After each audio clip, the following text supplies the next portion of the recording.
নমস্কার, বাংলা বার্তা থেকে বলছি সন্ময় বন্দ্যোপাধ্যায়। তাহলে কি ভারতেও রাষ্ট্রীয় গণ অভ্যুত্থানের চেষ্টা?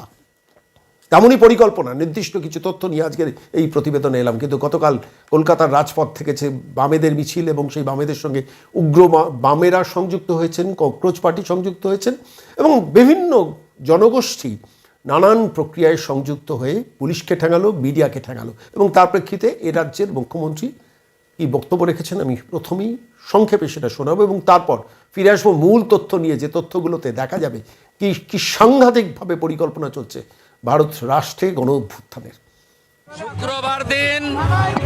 শুক্রবার দিন বিশেষ দিন। প্রাক্তন মুখ্যমন্ত্রী বলেন না শুক্রবার সব ছাড় আছে, ওই শুক্রবারের লোকেরাই করেছে। চিহ্নিত করেছি, মার্ক করেছি। এদের সঙ্গে নিটের কোনো সম্পর্ক নেই।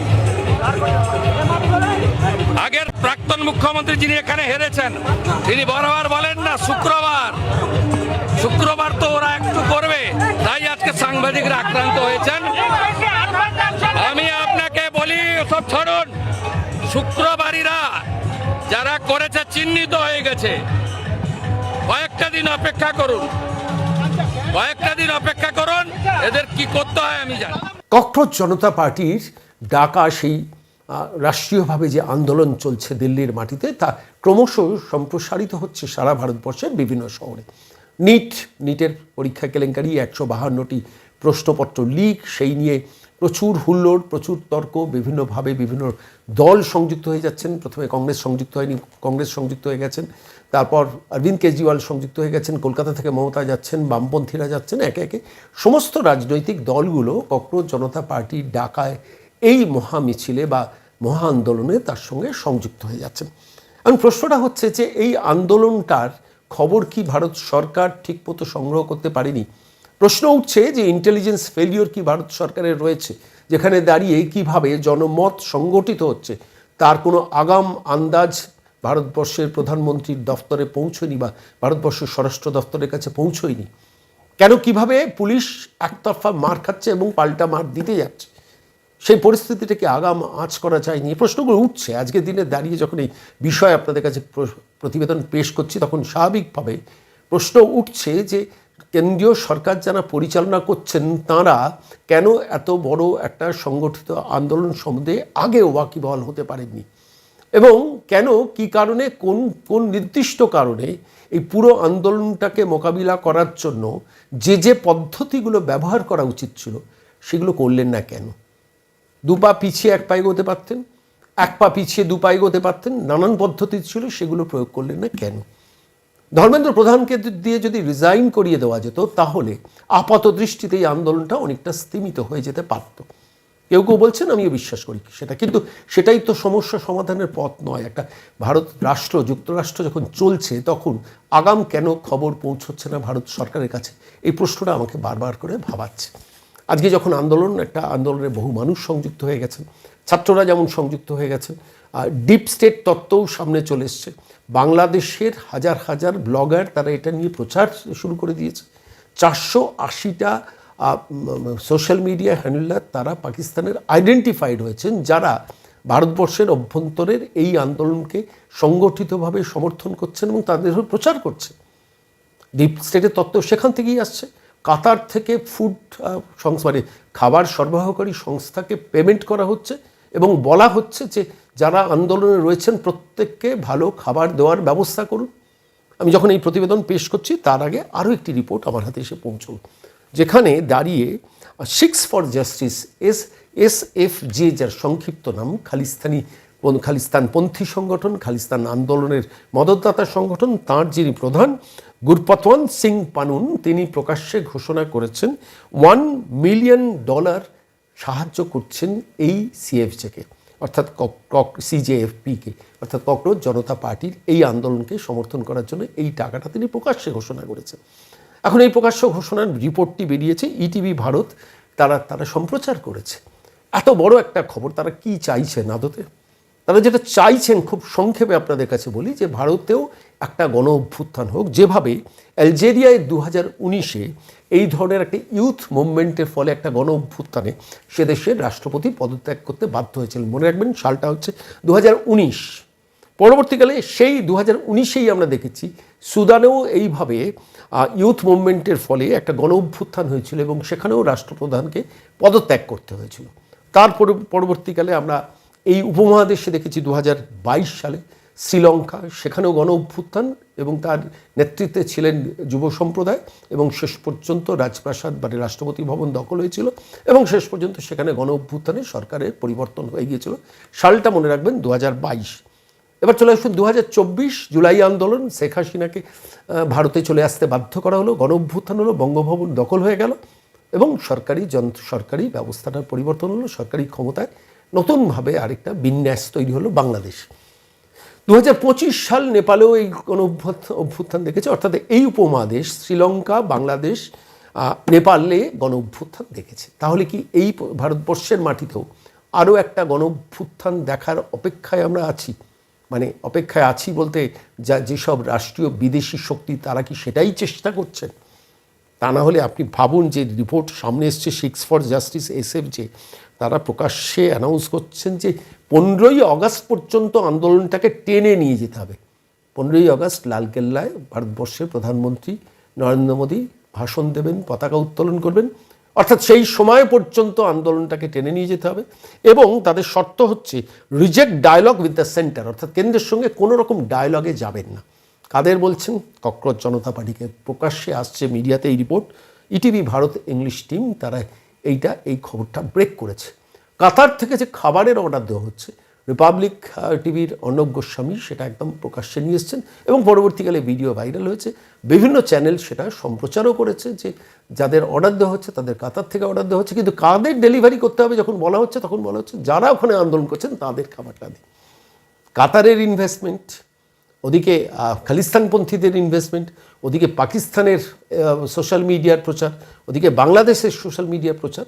ফলত প্রশ্ন উঠছে যে এই আন্দোলনের পেছনে কারা রয়েছে? তাহলে কি ভারতবর্ষে একটা গণ অভ্যুত্থানের চেষ্টা করা? পাকিস্তান তো নিশ্চিতভাবে সেটাই চাইবে, কিন্তু সেটা ভারতবর্ষের মতো মাটিতে সম্ভব নয়। ফলত ঠিক এই পরিস্থিতিতে দাঁড়িয়ে সমস্ত আন্দোলনটাকে সারা ভারতবর্ষে ছড়িয়ে দেওয়ার চেষ্টা হচ্ছে। বামেরা ক্রমশ নিষ্প্রভ হয়ে গিয়েছেন এই ঘটনাটাকে কেন্দ্র করে। আস্তে আস্তে তারা একটু ভালো করে খেয়াল করে দেখুন, ককরোচ জনতা পার্টি, তারা তো মানে তাদের নাম অনেকে শোনেন, ইদানিংকালে তাদের নাম প্রচুর শোনা যাচ্ছে। বামপন্থীরা দীর্ঘ 5-7 দশক ধরে এই ভারতবর্ষের মাটিতে রাজনীতি করেন, কেরলে করেন, ত্রিপুরায় করেন, পশ্চিমবঙ্গে করেন, জওহরলাল নেহরু ইউনিভার্সিটিতে করেন, হিমাচল প্রদেশে করেন, রাজস্থানে তাদের বিধায়করা আছেন। তাঁরা দিল্লির মাটিতে এই আন্দোলনটা সংগঠিত করতে পারলেন না। কোথাকার কোন সংগঠন, ককরোচ জনতা পার্টি, তারা আন্দোলন সংগঠিত করে ফেললেন। তারা সেটাকে পাটলিপুত্র থেকে কলকাতায়, মুম্বাইয়ে সেটাকে ছড়িয়ে দিলেন এবং সেই ছড়িয়ে দেওয়ার প্রেক্ষিতে শেষ পর্যন্ত একতরফাভাবে কলকাতার মাটিতে পুলিশ মিডিয়া মার খেল। ভাবতে হবে ভারত রাষ্ট্রকে, ভারতের স্বরাষ্ট্রমন্ত্রককে, ভারতের বিদেশ মন্ত্রককে। দেখুন এই মুহূর্তে দাঁড়িয়ে ভারতবর্ষের যা অবস্থা, বিদেশি শক্তি যদি ভারতবর্ষের অভ্যন্তরে যারা ইয়ে আজাদি ঝুটা হয় স্লোগান দিয়ে দিনের পর দিন কাশ্মীরকে অশান্ত রাখার চেষ্টা করেছেন, জওহরলাল নেহরু ইউনিভার্সিটির মধ্যে স্লোগান দিয়েছে তার তবু মানে হয়, কিন্তু সেটা যদি সারা ভারতবর্ষের মধ্যে মানুষের যদি সরকার সম্বন্ধে, একটা সরকারি সিস্টেম সম্বন্ধে, একটা গণতান্ত্রিক ব্যবস্থার সম্বন্ধে যদি একটা অনাস্থার বাতাবরণ তৈরি করে দেয় এবং সেই অনাস্থার বাতাবরণের মধ্য দিয়ে বহু মানুষকে সম্মিলিত করে ফেলে। আমি খেয়াল করে দেখছিলাম এই নিট আন্দোলনটা নিয়ে প্রথমে তো যুব সম্প্রদায়ের কিছু মানুষ তারা প্রথমে আন্দোলনটা সংগঠিত করেছেন, পরবর্তীকালে দেখেছি বহু অভিভাবকরা সংযুক্ত হয়ে গেছেন, বিভিন্ন গার্জেনরা পথে নেমেছেন, রাস্তায় নেমেছেন, রাজনৈতিক দলগুলোর পথে নেমেছেন। প্রথমে কংগ্রেস সংযুক্ত হতে চায়নি, পরবর্তীকালে কংগ্রেস সংযুক্ত হয়ে গেছেন, কেজরিওয়াল সংযুক্ত হয়ে গেছেন, সমস্ত বামপন্থী দলগুলো সংযুক্ত হয়ে গেছেন, সারা ভারতবর্ষের বিজেপি বিরোধী সমস্ত পলিটিক্যাল পার্টিগুলো ইনভলভ হয়ে গেছে, অখিলেশ যাদব ইনভলভ হয়ে গেছে। অর্থাৎ ভারতবর্ষের অভ্যন্তরে সমস্ত বিরোধী রাজনৈতিক শক্তিগুলো যেটা স্ক্যাটার্ড হয়ে গিয়েছিল, 21টা রাজ্যে বিজেপি ক্ষমতায় আসার ফলে যাদের শক্তি ক্ষয়িষ্ণু নয় ক্ষয়িষ্ণুতম হয়ে গিয়েছিল, তারা কিন্তু নতুন করে একটা জোট বাঁধার প্ল্যাটফর্ম তৈরি পেলেন প্র্যাকটিক্যালি এই সিজেপির এই পার্টিকুলার এই আন্দোলনের মধ্য দিয়ে। এটা আমাকে ভাবিয়েছে। আর এখানে আমার ভাবনা যেটা মনে হয়েছে, আপনারা হয়তো অনেকেই সহমত হবেন, যে কেন্দ্রীয় সরকার কোন কারণে এত বড় একটা আন্দোলন সংগঠিত হতে যাচ্ছে, অঙ্কুরে বিনাশ করলেন না কেন? দেখুন, সোনাম ওয়াংচুক 23 দিনের পর অনশন ভেঙেছেন। অনেকে বলছেন তিনি ম্যানেজড হয়ে গেছেন। ম্যানেজড হয়েছেন কি হননি সেটাতে আমি যাচ্ছি না, কিন্তু প্রশ্নটা হচ্ছে সোনাম ওয়াংচুকের ওই দীর্ঘদিন ধরে তার অনশনটা, এটা তো মিডিয়াতে হাইলাইটেড হয়েছে, সমস্ত মিডিয়া ক্যাচ করছে, ইন্টারন্যাশনাল মিডিয়া এটাকে ক্যাচ করেছে, এবং সেটাকে কেন্দ্র করে পরবর্তীকালে জনমত তৈরি হওয়ার একটা জায়গা তৈরি হয়ে গেছে। তাহলে সোনাম ওয়াংচুককে অনেক আগেই নিয়ন্ত্রণে নিয়ে আসা গেল না কেন? কিসের অসুবিধা? কোথাও কি একটা ফেলিওর, অ্যাডমিনিস্ট্রেটিভ ফেলিওর? কোনো একটা জায়গায় কি থিঙ্ক ট্যাঙ্ক কাজ করেনি? কোনো একটা জায়গায় কি মনে হয়নি যে আপাত দৃষ্টিতে এই আন্দোলনটাকে অঙ্কুরে বিনাশ করে দিয়ে পরবর্তীকালে আমরা সিচুয়েশনটা রিভিউ করি? দেখুন, নিটের এই দুর্নীতি নিয়ে আমি বলছি, নিটের দুর্নীতি নিয়ে সাধারণ শিক্ষিত মানুষ তারা কিন্তু প্রচণ্ড অখুশি, ঠিকমতো সিচুয়েশনটাকে ট্যাকল করা যায়নি। কিন্তু সেটা মানুষের কাছে বোঝাতে গিয়ে আমরা দেখলাম গত পরশুদিন প্রায় মধ্যরাতে ভারতবর্ষের প্রধানমন্ত্রী চট করে, যিনি সোশ্যাল মিডিয়াতে এভাবে আসেন না, তিনি একটা বক্তব্য সম্প্রচার করলেন। তার পরবর্তীকালে গতকালও দেখলাম ভারতবর্ষের প্রধানমন্ত্রী আবার সোশ্যাল মিডিয়াতে এলেন, এবং সুপ্রিম কোর্টে না, আজকে যখন সংসদ বসছে সেই সংসদেও বেশ কিছু কড়া আইন আনা হচ্ছে। কিন্তু কড়া আইন আনলে তো হবে না, জনমনে যে ধারণাটা, পারসেপশনটা তৈরি হয়েছে, সেই পারসেপশনটা তৈরি হওয়ার আগেই তাকে বিনাশ করাটা, একটা সরকার যদি সিরিয়াস হয় তাহলে করতে পারে, কিন্তু সেই সরকারের সিরিয়াসনেস থাকতে গেলে দুটো জিনিস খুব ইম্পর্টেন্ট। একটা জিনিস তার ইন্টেলিজেন্স রিপোর্ট, আর দ্বিতীয় জিনিস হচ্ছে তার থিঙ্ক ট্যাঙ্ক। দুটোতেই কি কোথাও ঘাটতি হয়েছিল, যার জন্য আজকের দিনে দাঁড়িয়ে বাংলাদেশ, পাকিস্তান, কাতার থেকে শুরু করে খালিস্তানপন্থীরা সবাই এভাবে একটা আন্দোলনকে স্পন্সর করার পথে নেমেছে? প্রশ্নটা থাকলো। আর তার প্রেক্ষিতে দাঁড়িয়েই এই পশ্চিমবঙ্গের মাটিতে প্রায় বিলীন হয়ে যাওয়া বামপন্থীরা একটা দীর্ঘতম মিছিল কলকাতার রাজপথে দেখালো, এবং সেই আন্দোলন প্র্যাকটিক্যালি ক্ষীর খেতে যাওয়ার আগেই সেটা ভেস্তে গেল। তার কারণ, তার যে ইম্প্যাক্টটা এই বাঙালির মধ্যে পড়তে পারতো, যেভাবে কালকে মিডিয়া পেটানো হয়েছে, যেভাবে কালকে পুলিশ পেটানো হয়েছে, ফলত এবার গুন্ডা দমন আইন বোধহয় প্রয়োগ করার যথার্থ পরিবেশ বা পরিস্থিতি এই পশ্চিমবঙ্গে তৈরি হয়েছে। মানুষের যে সিম্প্যাথিটা বা মানুষের জনমতটা যেটা এই নিটকে কেন্দ্র করে কলকাতায়ও বামপন্থীরা পেতে পারতেন, সেটা তারা হারালেন। তার কারণ নিয়ন্ত্রণ তাদের হাতে থাকলো না, থাকলো তাঁদের হাতে, যারা জুতো ছুড়লেন পুলিশকে এবং সংবাদ মাধ্যমের মাথায় লাঠিটা ফেললেন। পরিস্থিতি কিন্তু ভারতবর্ষের মাটিতে ক্রমশ ঘোরালো হচ্ছে। ভারত রাষ্ট্রকে আরও শক্ত হতে হবে, ভারত রাষ্ট্রের ইন্টেলিজেন্স দপ্তরকে আরও কঠোরতম নিতে হবে, অবস্থান নিতে হবে। সমস্ত খবর যাতে ভারত রাষ্ট্র ব্যবস্থার মধ্যে পৌঁছতে হবে, এবং ভারত রাষ্ট্র যারা পরিচালনা করছেন তাদের থিঙ্ক ট্যাঙ্কে, তাদের মধ্যে কোনো উদ্ধত্ত থাকলে চলবে না, তাদের মধ্যে বাস্তব অবস্থা পর্যবেক্ষণ করার মতো মানসিক অবস্থাটাও রাখতে হবে। আমি সর্বশক্তিমান, আমি ভুল করতে পারি না, এই অবস্থান কোনো রাষ্ট্রযন্ত্রের থাকা উচিত নয়।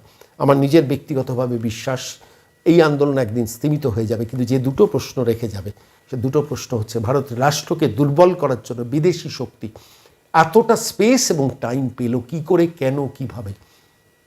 পাকিস্তানের 480 জন হ্যান্ডলারকে ইন্টেলিজেন্স দপ্তরই আইডেন্টিফাই করেছে। বাংলাদেশের হাজার হাজার ব্লগার কীভাবে ভারতবর্ষের স্থিতিশীলতাকে ভেঙে চুরমার করে দেওয়ার জন্য প্রোঅ্যাক্টিভ হয়েছে। ইন্টেলিজেন্স দপ্তর না, মিডিয়া আইডেন্টিফাই করেছে কীভাবে কাতার থেকে ফুড ডেলিভারি সংস্থাগুলোকে অর্ডার দেওয়া হচ্ছে। মিডিয়া আবিষ্কার করেছে কীভাবে খালিস্তান টেররিস্ট সংগঠন তারা 10 কোটি টাকা ইনভেস্ট করছে এই আন্দোলনে। কিন্তু ইন্টেলিজেন্স দপ্তরকেও কিন্তু একইভাবে সক্রিয় হতে হবে, কারণ ভারত অনেক যন্ত্রণা নিয়ে, অনেক কষ্ট নিয়ে স্বাধীনতা 7 দশক পেরিয়েছে।